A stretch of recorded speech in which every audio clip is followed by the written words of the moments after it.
निखिल तिवारी जी, कानपुर से। धन्यवाद महाराज जी। श्री हरिवंश। श्री हरिवंश महाराज जी। महाराज जी, आपने हमेशा कहा है कि एक सैनिक और एक संत में कोई अंतर नहीं होता, दोनों ही अपने कर्तव्य पथ पर अडिग रहकर राष्ट्र और मानवता की सेवा करते हैं। मेरा और मेरे सभी रक्षा क्षेत्र के विद्यार्थी मित्रों ने आपसे विनम्र प्रश्न किया है कि हम अपने भीतर ऐसे कौन से गुण विकसित करें, कौन से आदर्श अपनाएं जिससे एक उत्कृष्ट और कर्तव्यनिष्ठ सैन्य अधिकारी बन सकें। कृपया हमें दिव्य ज्ञान। देखो, जब तक हम अध्यात्म में नहीं होते तब तक हमारी स्वार्थ बुद्धि नष्ट नहीं होती, और स्वार्थ बुद्धि कभी दिव्य नहीं होने देती। स्वार्थ बुद्धि नीचे पतन की ओर ले जाती है। जब परहित भावना जागृत हो जाती है तब हमारे अंदर दिव्यता आने लगती है।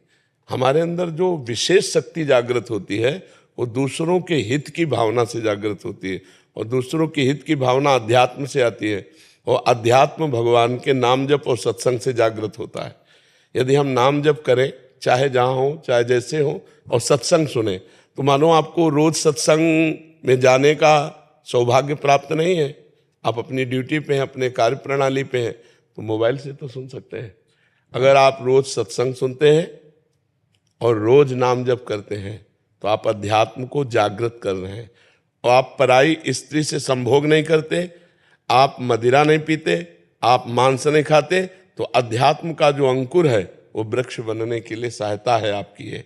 जैसे वृक्ष बनाना हो ना, तो बाड़ लगाई जाती है कि कोई बकरी आदि चुन न जाए, और उसकी सिंचाई की जाती है। तो जो अध्यात्म का अंकुरण होता है वो सत्संग और नाम जप से होता है, और बाढ़ उसकी होती है यही परहेज। मांस न खाएं, मदिरा न पिए, दूसरे का मंगल न करें, तो हमारे अंदर दिव्यता आ जाएगी। आप इनको धारण करके देखो, नाम जप और सत्संग और पवित्र आहार और पवित्र आचरण, तो आप में दिव्यता जागृत हो जाएगी। जितने भी महान हुए हैं वो सब अध्यात्म से जुड़कर ही हुए हैं। राष्ट्र के प्रति समर्पण भाव अध्यात्म से ही आता है, नहीं तो आपको जलन हो जाएगी। जैसे आपका ममत्व परिवार में अधिक है, होता है, सबका होता है। कई महीने से छुट्टी नहीं मिली, अधिकारी से प्रार्थना करते हैं, वो आपका अस्वीकार कर देता है, तो हमें लगता है अध्यात्मवान बनने से धैर्यवान बन। चलो इस बार हमारी रिक्वेस्ट नहीं मानी, अगली बार मान लेंगे, अगली बार गए तो कभी तो छुट्टी मिलेगी ही, परिवार जाएंगे। तो ये बुद्धि जो हमारी है ये शुद्ध हो जाए तो ये दिव्य हो जाए, और बुद्धि अपवित्र है तो सब बेकार हो गया। अब जैसे राष्ट्र के प्रति प्रिय भाव आ गया, धर्म भाव आ गया, तो आप कभी रुपया लेकर के गद्दारी नहीं करेंगे अपने राष्ट्र के प्रति, आप कभी धोखा नहीं हमारे राष्ट्र को देंगे। लेकिन अगर आपकी बुद्धि आध्यात्मिक नहीं है, तो आपको कोई करोड़ 2 करोड़ दे रहा है तो आपको लगेगा ना।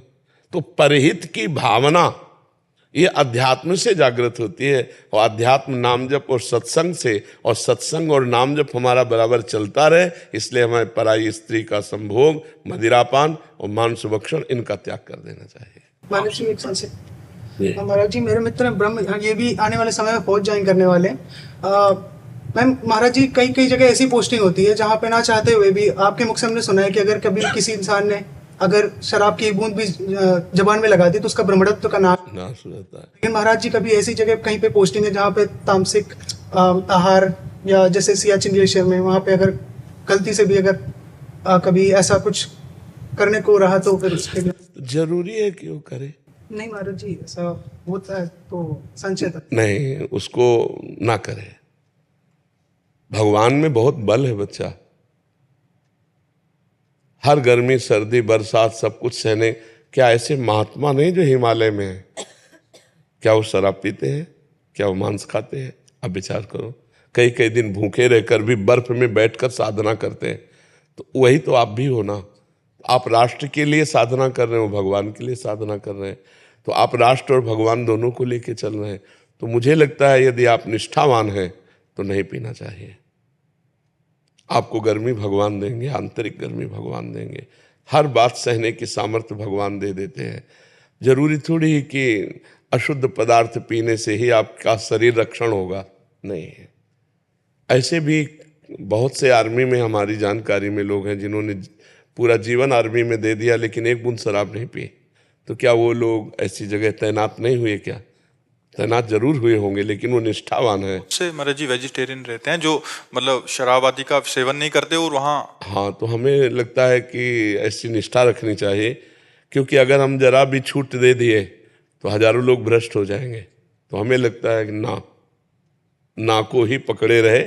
और 4 दिन की जीवन है यार, राष्ट्र के लिए समर्पित जीवन, भगवान को समर्पित जीवन, उज्जवल भविष्य, उज्जवल जीवन, काहे को गंदा करें भाई। राष्ट्र तो सब व्यवस्था आपकी करेंगे, लेकिन नहीं, आप धर्मात्मा है और राष्ट्र सेवक है तो आपको नहीं खाना चाहिए, क्योंकि और भी सुविधा है ना, बिना उसके भी तो जिया जा सकता है। और शक्ति आती है धर्म में, शक्ति धर्म में आती है। कितनी बड़ी शक्ति हमारे देशवासियों में कि जय हिंद बोलकर फांसी के फंदे पर झूम गए, नहीं झूम गए? तो हम उन्हीं के वंशज हैं, हम उन्हीं के अंश हैं। तो हम राष्ट्र के लिए उतना प्रयास करेंगे कि हमारा राष्ट्र विजयी हो, राष्ट्र हमारा सुखी हो। वही आपकी भावना आपका मंगल कर देगी।